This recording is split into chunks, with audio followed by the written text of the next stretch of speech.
ਦਰਸ਼ਕੋ break ਤੋਂ ਬਾਅਦ ਤੁਹਾਡਾ ਸਭ ਦਾ ਬਹੁਤ-ਬਹੁਤ ਸਵਾਗਤ ਹੈ। ਹੁਣ ਆਪਾਂ ਗੱਲਬਾਤ ਕਰਾਂਗੇ ਅੱਜ ਦੇ ਐਮ ਇਸ਼ੂਜ਼ ਤੋਂ ਬਾਅਦ ਗੁਰਬਾਣੀ ਵਿਚਾਰਾਂ ਦੀਆਂ ਸੋ ਕੁਝ ਲਾਈਨਾਂ ਮੰਮੀ ਤੁਹਾਡੇ ਨਾਲ ਸਾਂਝੀਆਂ ਕਰਨੀਆਂ ਚਾਹੁੰਦੀਆਂ ਜਿਹੜੀਆਂ ਕਿ ਸੱਚਾਈ ਬਿਆਨ ਕਰਦੀਆਂ ਨੇ। ਜੇ ਦੁਨੀਆ ਨੂੰ ਆਪਣਾ ਸੁੱਖ ਦੱਸੋਗੇ, ਜੇ ਦੁਨੀਆ ਨੂੰ ਆਪਣਾ ਸੁੱਖ ਦੱਸੋਗੇ ਤਾਂ ਈਰਖਾ ਕਰਨਗੇ, ਜੇ ਦੁਨੀਆ ਨੂੰ ਆਪਣਾ ਦੁੱਖ ਦੱਸੋਗੇ ਤਾਂ ਖੁਸ਼ ਹੋ ਕੇ ਮਖੌਲ ਉਡਾਣਗੇ। ਆਪਣਾ ਦੁੱਖ ਸੁੱਖ ਗੁਰੂ ਨੂੰ ਦੱਸ ਜੋ ਦੋਨਾਂ ਹਾਲਾਤਾਂ 'ਚ ਤੇਰੇ ਨਾਲ ਹੈ। ਸੋ ਹੁਣ ਆਪਾਂ ਡਾਕਟਰ ਸੁਖਲੂ ਉਹਨਾਂ ਦੇ ਵਿਚਾਰ ਸੁਣਨ ਜਾ ਰਹੇ ਹਾਂ। ਸੋ ਅਸੀਂ ਚਾਹਾਂਗੇ ਕਿ ਤੁਸੀਂ ਸਾਡੇ ਨਾਲ ਇਸੇ ਤਰ੍ਹਾਂ ਹੀ ਬਣੇ ਰਹਿਣਾ। ਦੇਖਣ ਸੁਣਨ ਲਈ ਤੁਹਾਡਾ ਸਭ ਦਾ ਬਹੁਤ-ਬਹੁਤ ਸ਼ੁਕਰੀਆ ਜੀ। ਡਾਕਟਰ ਸਾਹਿਬ ਕੀ ਕਹਿਣਾ ਚਾਹੋਗੇ? ਹਾਂ, ਤੁਸੀਂ ਬਿਲਕੁਲ ਠੀਕ ਕਿਹਾ। ਭਰਤਰੀ-ਹਰੀ ਇੱਕ ਬੜਾ ਲਰਨਡ ਸੰਸਕ੍ਰਿਤ ਦਾ ਸਕਾਲਰ ਜੋਗੀ ਹੋਇਆ ਜੀ।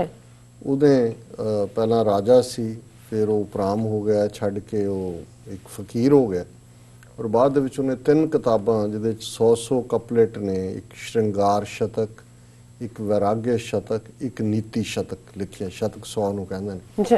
ਔਰ ਨੀਤੀ ਸ਼ਤਕ ਦੇ ਵਿੱਚ ਉਹਦਾ ਇੱਕ ਸ਼ਲੋਕ ਇਸ ਲਾਈਨ ਦੇ ਉੱਤੇ ਹੈ ਜਿੱਥੇ ਕਿ ਉਹ ਉਸ ਚਾਤਰਕ ਨੂੰ, ਕਿਉਂਕਿ ਇਹ ਸਾਡੇ ਪੋਇਟਰੀ ਦੇ ਵਿੱਚ ਹੈ ਕਿ ਕਿਵੇਂ ਚਾਤਰਕ ਜਿਹਨੂੰ ਬਬੀਹਾ ਕਹਿੰਦੇ ਨੇ, ਇੱਕ ਬਰਡ ਹੈ ਜਿਹੜਾ ਕਿ ਮੂੰਹ ਉੱਪਰ ਨੂੰ ਚੁੱਕ ਕੇ ਪ੍ਰਿਓ ਪ੍ਰਿਓ ਕਰਦਾ ਹੈ ਕਿ ਮੂੰਹ ਜਿਹੜਾ।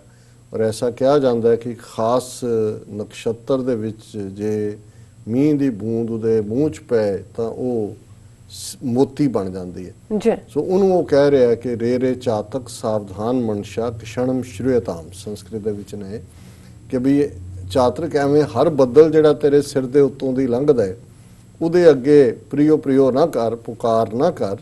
ਪਤਾ ਨਹੀਂ ਤੈਨੂੰ ਕਿੰਨੇ ਬਦਲਾਂ ਨੇ ਤੇਰਾ ਦਿਲ ਤੋੜਨਾ ਤੇ ਫਿਰ ਤੂੰ ਇਸ ਪ੍ਰਿਓ ਪ੍ਰਿਓ ਤੋਂ ਵੀ ਜਾਂਦਾ ਰਹੇ। ਸੋ ਜ਼ਾਹਰ ਹੈ ਕਿ ਦੁਨੀਆ ਦੇ ਵਿੱਚ ਬਹੁਤ ਵਾਰ ਜਿਨ੍ਹਾਂ ਤੋਂ ਅਸੀਂ ਆਸ ਕਰਦੇ ਹਾਂ ਉੱਥੋਂ ਨਿਰਾਸ਼ਤਾ ਪੱਲੇ ਪੈਂਦੀ ਹੈ।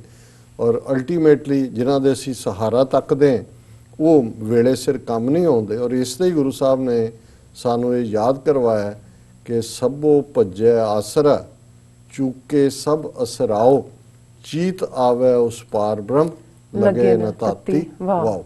ਕਿ ਜਦੋਂ ਤੱਕ ਅਸੀਂ ਦੂਜੇ ਆਸਰੇ ਤੱਕਦੇ ਹਾਂ ਉਦੋਂ ਤੱਕ ਸਾਡੇ ਪੱਲੇ ਨਿਰਾਸ਼ਤਾ ਹੀ ਪੈਗੀ, ਨਾ ਉਮੀਦੀ ਪੈਗੀ। ਪਰ ਜਦੋਂ ਰੱਬ ਵੱਲ ਅਸੀਂ ਮੂੰਹ ਕਰ ਲਿਆ ਫਿਰ ਰੱਬ ਕਦੇ ਵੀ ਨਿਰਾਸ਼ ਨਹੀਂ ਕਰਦਾ। ਉਹ ਅਸੀਂ ਕਿਸੇ ਵੀ ਹਾਲ 'ਚ ਹੋਈਏ ਉਸ ਨੇ ਸਾਡੀ ਬਾਂਹ ਫੜਨੀ ਹੁੰਦੀ ਹੈ। ਔਰ ਅੱਜ ਦਾ ਸ਼ਬਦ ਜਿਹੜਾ 5ਵੇਂ ਪਾਤਸ਼ਾਹ ਵੱਲੋਂ ਉਚਾਰਿਆ ਹੋਇਆ ਆਸਾ ਰਾਗ ਦੇ ਵਿੱਚ ਹੈ, ਇਸ ਦੇ ਵਿੱਚ ਜਿਹੜੇ ਇਸ ਦੁਨੀਆ 'ਚ ਰਹਿੰਦੇ ਆ ਜੁੜੇ ਹੁੰਦੇ ਨੇ ਰੱਬ ਦੇ ਨਾਲ। ਪਰ ਤੁਸੀਂ ਦੁਨੀਆਦਾਰੀ ਦੇ ਵਿੱਚ ਇੱਕ ਪਤੀ ਵੀ ਹੋ, ਪਤਨੀ ਵੀ ਹੋ, ਭੈਣ ਵੀ ਹੋ, ਭਰਾ ਵੀ ਹੋ, ਬੇਟੀ ਵੀ ਹੋ, ਬੇਟਾ ਵੀ ਹੋ, ਕੰਮ ਦੇ ਉੱਤੇ ਤੁਹਾਡੇ ਕੁਲੀਗ ਵੀ ਨੇ, ਦੁਨੀਆ ਦੇ ਵਿੱਚ ਵੀ ਰਹਿਣਾ, ਸਮਾਜ ਵੀ ਹੈ, ਭਾਈਚਾਰਾ ਵੀ ਹੈ। ਤੇ ਬਹੁਤ ਵਾਰ ਹੁੰਦਾ ਹੈ ਕਿ ਕਿਵੇਂ ਸਾਡਾ ਅੰਦਰ ਕਿੱਥੇ ਹੋਏ, ਬਾਹਰ ਕਿਵੇਂ, ਅਸੀਂ ਕਿਵੇਂ ਬਿਹੇਵ ਕਰੀਏ। ਹਾਲਾਂ ਇਸ ਬਾਰੇ ਜਿਹੜਾ ਗੁਰਮਤਿ ਦਾ ਆਸ਼ਾ ਔਰ ਪ੍ਰਿੰਸੀਪਲ ਗੁਰੂ ਨਾਨਕ ਸਾਹਿਬ ਨੇ ਸਿੱਧ ਗੋਸ਼ਟ ਦੇ ਵਿੱਚ ਬਿਆਨ ਕੀਤਾ ਹੈ। ਜਦੋਂ ਸਿੱਧਾਂ ਦੇ ਨਾਲ 84 ਸਿੱਧਾਂ ਦੇ ਨਾਲ ਡਾਇਲੌਗ ਹੁੰਦਾ ਹੈ ਖੁੱਲ੍ਹ ਕੇ, ਤੇ ਗੁਰੂ ਸਾਹਿਬ ਨੇ ਫਰਮਾਇਆ ਸੀ ਕਿ ਜੈਸੇ ਜਲ ਮੈਂ ਕਮਲ ਨਿਰਾਲਮ ਮੁਰਗ ਆਈ ਨੈਸਾਣੇ, ਸੁਰਤ ਸ਼ਬਦ ਭਵ ਸਾਗਰ ਤਰੀਏ ਨਾਨਕ ਨਾਮ ਵਖਾਣੇ। ਕਿ ਜਿਸ ਤਰ੍ਹਾਂ ਕਮਲ ਦਾ ਫੁੱਲ ਚਿੱਕੜ ਦੇ ਵਿੱਚ ਹੁੰਦਾ ਹੈ ਪਰ ਉਹ ਚਿੱਕੜ ਤੋਂ ਉੱਪਰ ਹੁੰਦਾ ਹੈ, ਇਸੇ ਤਰ੍ਹਾਂ ਦੁਨੀਆ ਇੱਕ ਚਿੱਕੜ ਹੈ। ਇਸ ਦੇ ਵਿੱਚ ਕਾਮ ਕ੍ਰੋਧ ਲੋਭ ਮੋਹ ਹੰਕਾਰ ਵਕਾਰਾਂ ਦੇ ਹਨੇਰੀ ਝੁੱਲ ਰਹੀ ਹੈ। ਪਰ ਜੇ ਤੁਸੀਂ ਜਿਵੇਂ ਚਿੱਕੜ ਦੇ ਵਿੱਚ ਕਮਲ ਉਸ ਤੋਂ ਨਿਰਲੇਪ ਹੈ, ਜੇ ਤੁਹਾਡੀ ਸੁਰਤ ਰੱਬ ਦੀ ਯਾਦ ਵਿੱਚ ਇਬਾਦਤ ਵਿੱਚ ਟਿਕੀ ਹੋਈ ਹੈ ਤੇ ਫਿਰ ਇਹ ਵਕਾਰਾਂ ਦਾ ਚਿੱਕੜ, ਇਹ ਨੈਗੇਟਿਵਿਟੀਜ਼ ਦਾ ਚਿੱਕੜ, ਇਹ ਸ਼ੈਤਾਨ ਦਾ ਕੰਮ ਤੁਹਾਨੂੰ ਆਪਣੇ ਉਸ ਰੱਬ ਨਾਲੋਂ ਤੋੜ ਨਹੀਂ ਸਕਦਾ। ਔਰ ਅੱਜ ਦੇ ਸ਼ਬਦ ਜਿਸ ਦੀ ਰਹਾਉ ਦੀ ਤੁਕ ਹੈ, ਬਾਹਰ ਸੂਤ ਸਗਲ ਸਿਉ ਮੌਲਾ ਅਲਿਪਤ ਰਹੋ ਜੈਸੇ ਜਲ ਮੈਂ ਕੌਲਾ। ਤੇ ਬਿਗਨਿੰਗ ਹੈ ਸ਼ਬਦ ਦੀ, ਸਾਚ ਨਾਮ ਮੇਰਾ ਮਨ ਲਾਗਾ ਲੋਗਨ ਸਿਉ ਮੇਰਾ ਠਾਠਾ ਬਾਗਾ। ਕਿ ਮੇਰੇ ਅੰਦਰਲਾ ਦਿਲ ਤੇ ਉਸ ਰੱਬ ਦੀ ਮੁਹੱਬਤ ਦੇ ਨਾਲ ਸਰਸ਼ਾਰ ਹੈ। ਸਾਚ ਨਾਮ ਮੇਰਾ ਮਨ ਲਾਗਾ, ਮੈਂ ਉਹਦੇ ਨਾਲ ਜੁੜਿਆ ਹੋਇਆ। ਲੋਗਨ ਸਿਉ ਮੇਰਾ ਠਾਠਾ ਬਾਗਾ। ਠਾਠਾ ਬਾਗਾ ਹੈ ਕਿ ਜਸਟ ਇੱਕ ਵਰਤੋਂ ਵਿਹਾਰ ਹੈ, ਉਪਰਾ ਉਪਰਾ। ਅਸਲੀ ਮੇਰੀ ਪ੍ਰੀਤ ਰੱਬ ਦੇ ਨਾਲ ਹੈ। ਬਾਹਰ ਸੂਤ ਸਗਲ ਸਿਉ ਮੌਲਾ, ਕਿ ਬਾਹਰ ਮੈਂ ਹਰ ਇੱਕ ਦੇ ਨਾਲ ਨੂੰ ਕਹਿੰਦਾ ਜੀ ਮੇਰਾ ਉੱਥੇ ਕੰਮ ਸੂਤ ਹੈ। ਹੁਣ ਇਹ ਹੈ ਕਿ ਬਾਹਰ ਸੂਤ ਸਗਲ ਸੰਗ ਮੌਲਾ, ਸਾਰਿਆਂ ਦੇ ਨਾਲ ਮੈਂ ਵਿਹਾਰ ਇਵੇਂ ਰੱਖਿਆ, ਹਰ ਕੋਈ ਇਹ ਸਮਝਦਾ ਹੈ ਕਿ ਭਾਈ ਇਹ ਸਾਡੇ ਨਾਲ ਜੁੜਿਆ ਹੋਇਆ। ਅਲਿਪਤ ਰਹੋ ਜੈਸੇ ਜਲ ਮੈਂ ਕੌਲਾ, ਪਰ ਸੁਰਤ ਜਿਹੜੀ ਹੈ ਉਹ ਉਹਨਾਂ ਨਾਲੋਂ, ਦੁਨੀਆ ਨਾਲੋਂ ਅਲਿਪਤ ਹੈ, ਉਹਦੇ ਚ ਲਿਬੜੀ ਨਹੀਂ ਹੋਈ। ਉਹ ਇਵੇਂ ਹੀ ਹੈ, ਕੌਲਾ ਕਮਲ ਫੁੱਲ ਨੂੰ ਕਹਿੰਦੇ ਨੇ, ਜਿਹੜਾ ਜੈਸੇ ਜਲ ਮੈਂ ਕਮਲ ਨਿਰਾਲਮ ਦੀ ਮੈਂ ਗੱਲ ਕੀਤੀ। ਬਿਲਕੁਲ। ਮੁਖ ਕੀ ਬਾਤ ਸਗਲ ਸਿਉ ਕਰਤਾ, ਜੀ ਸੰਗ ਪ੍ਰਭ ਆਪਣਾ ਧਰਤਾ, ਕਿ ਜਦੋਂ ਮੈਂ ਗੱਲਾਂ ਬਾਤਾਂ ਕਰਦਾ ਤੇ ਮੈਂ ਸਾਰਿਆਂ ਦੇ ਨਾਲ ਹੀ ਉਹਨਾਂ ਦੇ ਦੁੱਖ ਸੁੱਖ ਦਾ ਵੀ ਸਾਥੀ ਹਾਂ, ਉਹਨਾਂ ਦੇ ਦੁੱਖ ਸੁੱਖ ਸ਼ਰੀਕ ਹਾਂ।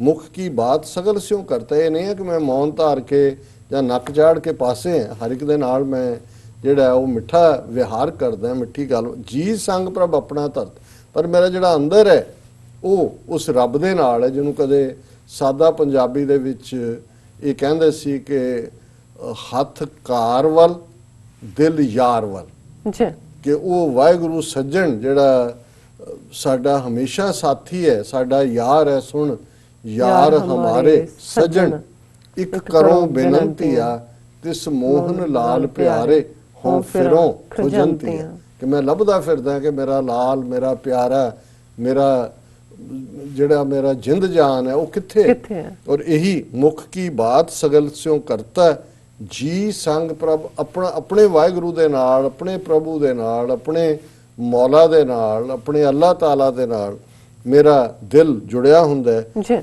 ਦੀਸ ਆਵਤ ਹੈ ਬਹੁਤ ਪਿਹਾਲਾ, ਸਗਲ ਚਰਨ ਕੀ ਇਹੋ ਮਨ ਰਾਲਾ। ਤੇ ਕਈ ਵਾਰ ਜਿਹੜਾ ਮੇਰਾ ਇਹ ਵਰਤਾਰਾ ਹੈ ਕਿ ਮੈਂ ਅੰਦਰ ਜੁੜਿਆ ਹੁੰਦਾ ਕਿਸੇ ਨਾਲ, ਦੁਨੀਆ ਨੂੰ ਲੱਗਦਾ ਵੀ ਇਹ ਬੰਦਾ ਰੁੱਖਾ ਜਿਹਾ ਹੈ। ਪਿਆਲਾ ਡਰਾਵਣੇ ਨੂੰ ਵੀ ਕਹਿੰਦੇ ਨੇ, ਰੁੱਖੇ ਨੂੰ ਵੀ ਕਹਿੰਦੇ ਨੇ, ਕੋਰੇ ਨੂੰ ਵੀ ਕਹਿੰਦੇ ਨੇ। ਬਹੁਤਿਆਂ ਨੂੰ ਲੱਗਦਾ ਹੈ ਕਿ ਵੀ ਇਹ ਦੀਸ ਆਵਤ ਹੈ ਬਹੁਤ ਪਿਆਲਾ, ਕਈਆਂ ਨੂੰ ਨਜ਼ਰ ਆਉਂਦਾ ਵੀ ਐਵੇਂ ਕੋਰਾ ਜਿਹਾ ਬੰਦਾ ਹੈ।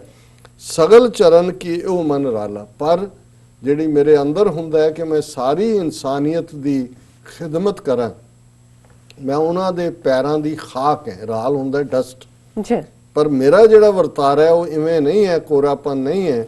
ਸਗਲ ਚਰਨ ਕੀ ਇਹੋ ਮਨ ਰਾਲਾ, ਨਾਨਕ ਜਨ ਗੁਰ ਪੂਰਾ ਪਾਇਆ, ਅੰਤਰ ਬਾਹਰ ਏਕ ਦਿਖਾਇਆ। ਪੰਜਵੇਂ ਪਾਤਸ਼ਾਹ ਫਰਮਾਉਂਦੇ ਨੇ ਕਿ ਮੈਨੂੰ ਉਹ ਰੱਬ ਮਿਲਿਆ ਜਿਹੜਾ ਮੁਕੰਮਲ ਹੈ, ਜਿਹੜਾ ਪਰਿਪੂਰਨ ਹੈ, ਜਿਹੜਾ ਖਾਲਕ, ਕੋਈ ਘੱਟ ਨਹੀਂ ਹੈ, ਕੋਈ ਵੱਧ ਨਹੀਂ ਹੈ। ਕੋਈ ਉਹਦੀ ਤਾਰੀਫ ਕਰੇ ਤੇ ਉਹ ਵੱਧ ਨਹੀਂ ਜਾਂਦਾ, ਜੇ ਉਸ ਨੂੰ ਕੋਈ ਬੁਰਾ ਭਲਾ ਕਹੇ ਤਾਂ ਘੱਟ ਨਹੀਂ ਜਾਂਦਾ। ਜਿਸ ਨੂੰ ਅਸੀਂ ਕਹਿੰਦੇ ਹਾਂ ਕਿ ਵੀ ਨਾ ਉਹ ਵੱਧਦਾ ਨਾ ਉਹਨੇ ਉਹੀ ਰਹਿਣਾ। ਜੇ ਸਭ ਮਿਲ ਕੇ ਆਖਣ ਪਾਏ, ਵੱਡਾ ਨਾ ਹੋਵੇ ਘਾਟ ਨਾ ਜਾਏ। ਜੇ ਸਾਰੇ ਵੀ ਉਹਦੇ ਗੁਣ ਗਾਇਨ ਕਰਨ ਤੇ ਨਾ ਉਹਨੇ ਵੱਡਾ, ਉਹਨੇ ਉਹੀ ਰਹਿਣਾ। ਗੁਣ ਗਾਇਨ ਅਸੀਂ ਇਸ ਲਈ ਕਰਨੇ ਨੇ, ਉਹਦੀ ਸਿਫਤ ਸਲਾਹ, ਉਸ ਦੀ ਇਬਾਦਤ, ਕਿਉਂਕਿ ਉਹ ਸਾਨੂੰ ਖੁਸ਼ੀ ਦਿੰਦਾ ਹੈ। ਉਸ ਤੋਂ ਬਿਨਾਂ ਸਾਡੇ ਅੰਦਰ ਐਟਰਨਲ ਪੀਸ, ਹਮੇਸ਼ਾ ਰਹਿਣ ਵਾਲਾ ਆਨੰਦ, ਹਮੇਸ਼ਾ ਵਾਲੀ ਬਲਿਸ ਜਾਂ ਨਿਹਾਲ ਅਸੀਂ ਨਹੀਂ ਹੋ ਸਕਦੇ। ਅੰਤਰ ਬਾਹਰ ਏਕ ਦਿਖਾਇਆ, ਤੇ ਜਦੋਂ ਉਸ ਰੱਬ ਦੇ ਨਾਲ ਮੇਲ ਹੋ ਗਿਆ ਤਾਂ ਉਸ ਰੱਬ ਨੇ ਦਿਖਾ ਦਿੱਤਾ ਹੈ ਕਿ ਚਾਰੋਂ ਪਾਸੇ ਜਤ ਦੇਖਾਂ ਤਤ ਤੋਂ ਅੰਤਰ ਬਾਹਰ ਏਕ ਦਿਖਾਇਆ। ਜਿੱਧਰ ਮੈਂ ਦੇਖਦਾ ਉਧਰ ਹੀ ਉਹਦਾ ਜਲਵਾ, ਔਰ ਕੋਈ ਜਿਹੜਾ ਉਹ ਗੈਰ ਨਹੀਂ ਲੱਗਦਾ। ਵਿਸਰ ਗਈ ਸਭ ਤਾਤ ਪਰਾਈ, ਜਬ ਤੇ ਸਾਧ ਸੰਗਤ ਮੋਹਿ ਪਾਈ, ਨਾ ਕੋ ਵੈਰੀ ਨਹੀਂ ਬੇਗਾਨਾ, ਸਗਲ ਸੰਗ ਹਮਕੋ ਬਨ ਆਈ। ਕੋਈ ਵੈਰੀ ਨਹੀਂ ਹੈ, ਕੋਈ ਬੇਗਾਨਾ ਨਹੀਂ ਹੈ। ਤੇ ਇਹੀ ਅਸੀਂ ਦੋ ਵੇਲੇ ਦੀ ਅਰਦਾਸ 'ਚ ਦੁਆ ਦੇ ਵਿੱਚ ਵੀ ਮੰਗਦੇ ਹਾਂ। ਨਾਨਕ ਨਾਮ ਚੜ੍ਹਦੀ ਕਲਾ, ਤੇਰੇ ਭਾਣੇ ਸਰਬੱਤ ਦਾ ਭਲਾ, ਹਰ ਇੱਕ ਦਾ ਭਲਾ, ਦੁਨੀਆ ਖੁਸ਼ੀ ਵਸੇ। ਉਸ ਦੀ ਕਾਇਨਾਤ ਦੇ ਵਿੱਚ, ਇਸ ਧਰਤੀ ਦੇ ਉੱਤੇ ਇਨਸਾਨ ਵੀ ਔਰ ਬਾਕੀ ਸਾਰੀ ਕ੍ਰੀਏਸ਼ਨ ਵੀ, ਪੌਣ ਪਾਣੀ ਵੀ ਜਿਹੜੇ ਨੇ ਉਹ ਹਰ ਇੱਕ ਦੇ ਲਈ ਮੁਹੱਈਆ ਰੱਬ ਨੇ ਕਰਵਾਏ ਹੋਏ ਨੇ। ਔਰ ਹਰ ਇੱਕ ਦੀ ਖੁਸ਼ੀ ਦੇ ਵਿੱਚ ਹੀ ਖਾਲਕ ਖੁਸ਼ ਹੁੰਦਾ ਹੈ, ਕਿਉਂਕਿ ਖਾਲਕ ਖਲਕ ਮੈਂ ਖਾਲਕ ਪੂਰੇ ਹੋ ਸਭ ਥਾਂ। ਜੀ ਡਾਕਟਰ ਸਾਹਿਬ, ਤੁਹਾਡਾ ਬਹੁਤ ਬਹੁਤ ਸ਼ੁਕਰੀਆ। ਤੁਸੀਂ ਅੱਜ ਦੇ ਅਹਿਮ ਇਸ਼ੂ ਤੇ ਅੱਜ ਦਾ ਵਿਚਾਰ ਸਾਡੇ ਦਰਸ਼ਕਾਂ ਨਾਲ ਸਾਂਝਾ ਕੀਤਾ। ਆਪਣੀ ਵਿਊਅਰਸ ਕੋਲ ਨੇ ਇਜਾਜ਼ਤ। ਵਿਊਅਰਸ, ਸਾਡੇ ਪ੍ਰੋਗਰਾਮ ਦਾ ਸਮਾਂ ਇੱਥੇ ਸਮਾਪਤ ਹੁੰਦਾ ਹੈ। ਤੁਸੀਂ ਆਪਣੀ ਰਾਏ ਤੇ ਸੁਝਾਅ ਸਾਨੂੰ ਭੇਜਣਾ ਭੁੱਲਣਾ। ਸਾਡੇ ਇਸ ਪਤੇ ਤੇ sos@tv4.tv ਤੇ ਅਸੀਂ ਆਪਣਾ ਪ੍ਰੋਗਰਾਮ ਲੈ ਕੇ ਫਿਰ ਦੁਬਾਰਾ ਤੁਹਾਡੇ ਸਾਹਮਣੇ ਹੋਵਾਂਗੇ। ਤਦ ਤੱਕ ਲਈ ਮੈਨੂੰ ਤੇ ਪੰਡਾਤ ਸੁਣਾ ਗਿਆ ਦੋ। ਦੇਖਦੇ ਰਹੋ TV4। ਬੁਲਾ ਦਿਓ ਫਤਿਹ। ਵਾਹਿਗੁਰੂ ਜੀ ਕਾ ਖਾਲਸਾ, ਵਾਹਿਗੁਰੂ ਜੀ ਕੀ ਫਤਿਹ। ਰੱਬ ਰਾਖਾ।